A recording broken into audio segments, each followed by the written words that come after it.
What's up everyone, it's Sam. I'm going to go through some dividend stocks that I'm going to buy today and talk through what I think about each stock and why I'm buying them. So to get started, I am consolidating another portfolio. I had previously invested some money in SoFi Invest, which I think is a good brokerage, but I want to consolidate and put them all in M1. I really like M1 and how it's laid out. And I think it'll be more rewarding to see all my different investments and dividends in one place instead of spread out through multiple accounts.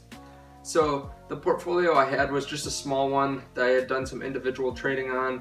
I had about $600 worth of stock, so I am doing a deposit of $600 and I'm going to cash out that other brokerage account, and I'm going to go through each stock that I'm buying today and talk you through it. So to start off, I am putting in $600. I still have a balance of $4.35 from one of the dividends recently. As you can see, the portfolio has gone down a little bit over the last day, which I expect it to.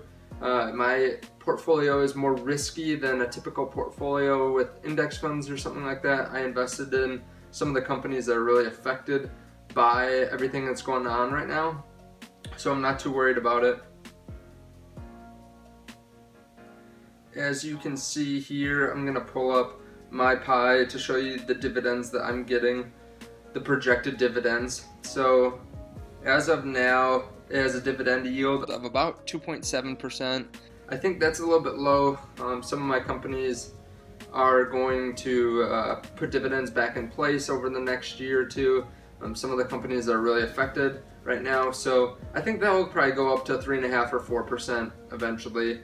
But that's okay for what it is now. A lot of these stocks are stocks that I think will double or triple over the next 5 years, just because I have invested when they've been low. So the first stock that I'm going to buy today is IIPR, Innovative Industrial Properties.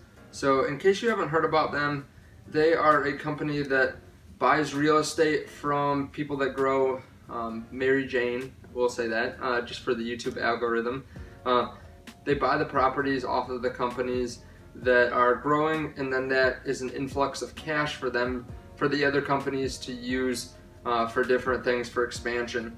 And they do triple net leases, meaning they have really long lease terms, usually between 10 and 15 years. So it's set up to pay well for the future for a good amount of time, and they've been growing a lot recently. They have increased their earnings exponentially. They've increased their revenues exponentially. Their 1 year target price right now is $100, and they have a dividend right now of $4. That means the yield is 5.5% plus, and they have increased the dividend 135% 2 years ago, and then still 43% from last year. So they're increasing a lot every year. They're earning more. I think they're in a good spot as marijuana becomes more legal, that they're going to be able to make a lot of money. Right now, a lot of companies still can't get loans as easily if they're in the marijuana space. So this is a nice way for innovative industrial properties to capitalize on that by buying the properties from them and then renting them back out. The companies typically still have to do all the maintenance too, which is less work for IIPR. So I have bought in at an average price of about $67.32. I'd like to buy more. I want to buy more. I just haven't had the opportunity to. So I'm going to buy in some more at $71. This will add a good amount in my dividends. I'm going to buy only about $54.35. So I'm going to add $50 plus the little bit that I have in my cash balance here. And that will buy me about 3/4 of a share, and it will give me annual dividends of about $3.08. So not a lot, but I already have a pretty good amount in IIPR for my portfolio. So I'm just going to buy some.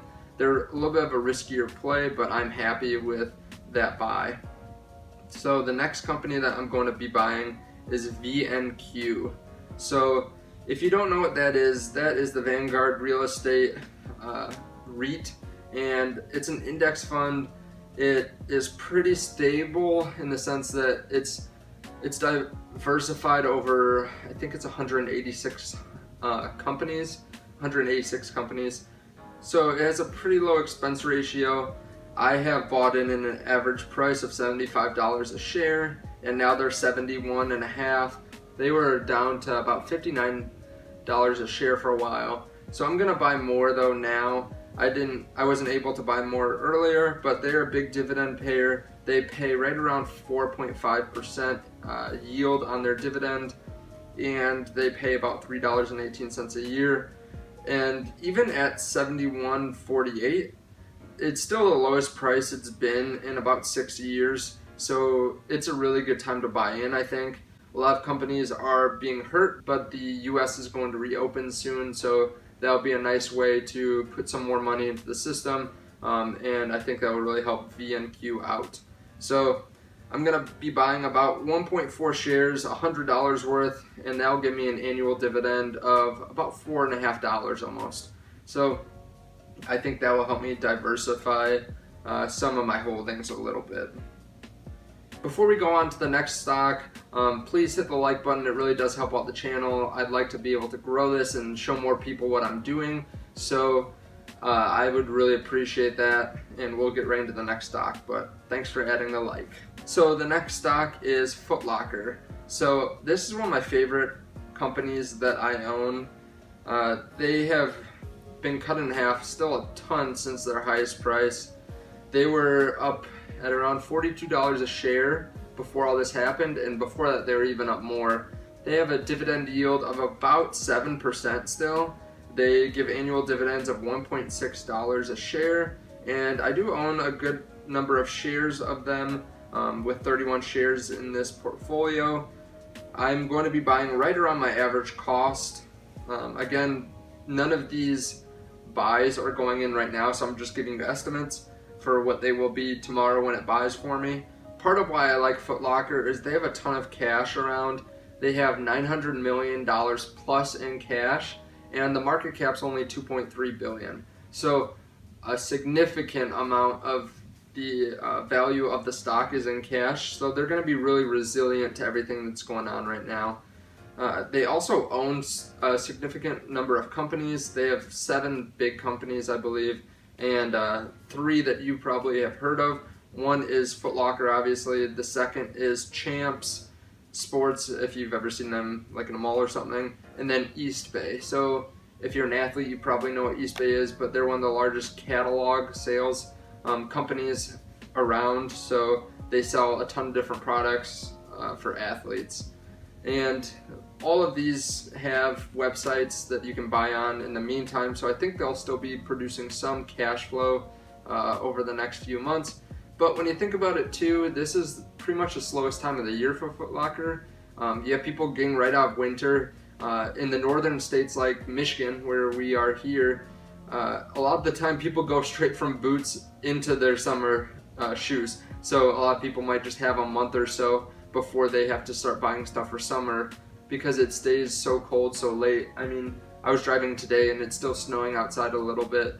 So a lot of the time there aren't a lot of sales in the spring, and with people buying a lot of stuff for summer sports and just being outdoors more, with people going back to school shopping in the fall, and then with people buying stuff for Christmas next year, this is really the slowest season for them. So I think that they won't be hurt as bad as they could have been if this was some other time of the year, especially because there's going to be some pent-up demand for different sports stuff after this goes through and the economy reopens a little bit. So I'm going to only buy about $50 worth, just because I have such a large amount of them compared to my other holdings. So $50 worth will buy me about 2.2 shares, and that will add about $3.54 of annual dividends as it is now. As you can see, they also have a low PE ratio, which is really nice too. So from there, I'm also going to buy QCOM. Now, a lot of people probably haven't heard of QCOM, but they are a chip maker for 5G. A lot of phone companies are coming out with 5G phones. A lot of AI is going to use 5G. Cars like Teslas or anything that's self-driving, where they need 5G in real time, real quick reaction time. Also, healthcare is going to use 5G. There's a whole ton of stuff that's going to use 5G because it's so much quicker than 4G. Just for reference points, it is about, I think it's 100 to 1,000 times faster. So anything that took a second before is going to take 100th or a 1,000th of a second after that. So when you think about cars trying to avoid collisions, people are going to invest in the 5G. So this also has a moderate buy from Wall Street, which is a good sign. They have a PE ratio right around 22%, so they aren't a super value buy, but they've got some room for growth. They've been hurt in the short term because of iPhone sales going down and stuff like that, but they'll rebound, I think. So they have a dividend yield right at 3.34%. This will be nice to get a dividend too. I have bought my shares at about $65. I'm going to buy in some more now, and I think that will help. I'm going to buy about $100 worth, which will give me 1.37 shares for an annual dividend of about $3.50. The next stock I'm going to buy is kind of in that same space, and that is Skyworks Solutions. I'm going to buy about $100 worth, which will give me 1.12 shares, and they have a slight dividend of about 1.9%. They have upped their dividend significantly though this quarter. They upped their quarterly dividend 57% to 69 cents from 44 cents. So they are upping the dividend. I'm going to buy about 1.12 shares, and that'll give me just over $3 in annual dividends.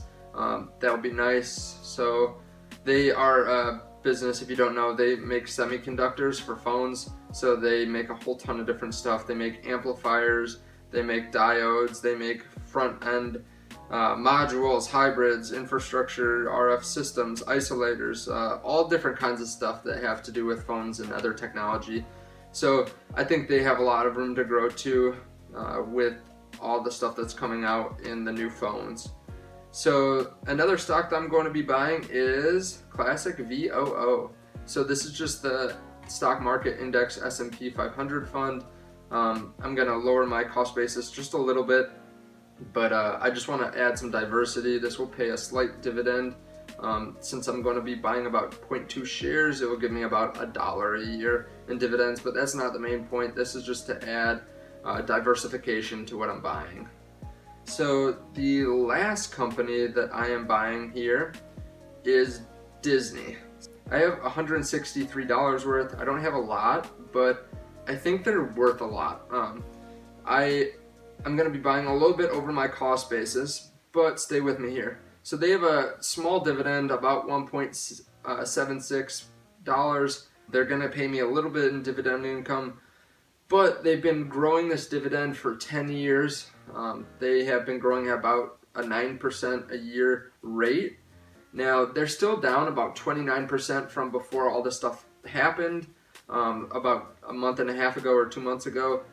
But recently, they introduced Disney Plus, as many people know, and they've gotten 50 million subscribers in 5 months. So they just recently released this to Europe also, so they haven't been able to use it as much as America, but they still hit that 50 million sub mark. Now, just for context, Netflix has about 167 million subscribers worldwide. So Disney Plus is coming in almost at a third as many subscribers. Now, Netflix has been up about 11% since all this has happened over the last 2 months, and they're up a ton on the year still. So Netflix's market cap is almost 190 billion. So it's right around the same as Disney's, but it's gone up 11% since everything's happened with the Rona, and Disney's stock has still been plummeting. Part of that's due to the parks and that they're pretty much bleeding money, but they've also been able to add so many subscribers to that Disney Plus, and that has not really been shown in their price of their stock. So after everything opens up, it might be slow for a little while, but people will go back to the Disney parks, and now they have a subscription service that has nearly a third as many subscribers as Netflix. Now Netflix is worth a ton, so you would think that, okay, if all the subscribers for Disney are worth just as much as the subscribers for Netflix, then you would be able to take about a third of what Netflix is worth and add that to the market cap of Disney. So it would add about 55 to 60 billion worth of market cap and increase the company's value about 30%. Well, they've actually decreased their market cap about 56 billion over the last couple months, when it should have been going up 55 billion if all other things were equal. So there's just an amount of people not really pricing that into the stock. For example, and this is probably a lot more to the point and a lot quicker, the PE ratio, so the price to earnings ratio of Netflix, is 111 right now. So if you bought $111 worth, that amount would pay you about $1 in earnings each year. So that is really poor. Now that means that people expect it to grow a lot over the next few years, but I don't envision Netflix growing that much compared to something like Disney. And Disney also has a lot lower cost to make their content because they already have made their content. This is just old content that they're bringing to the masses. So Netflix's PE ratio is 111. Disney's is a lot lower at just 17.4.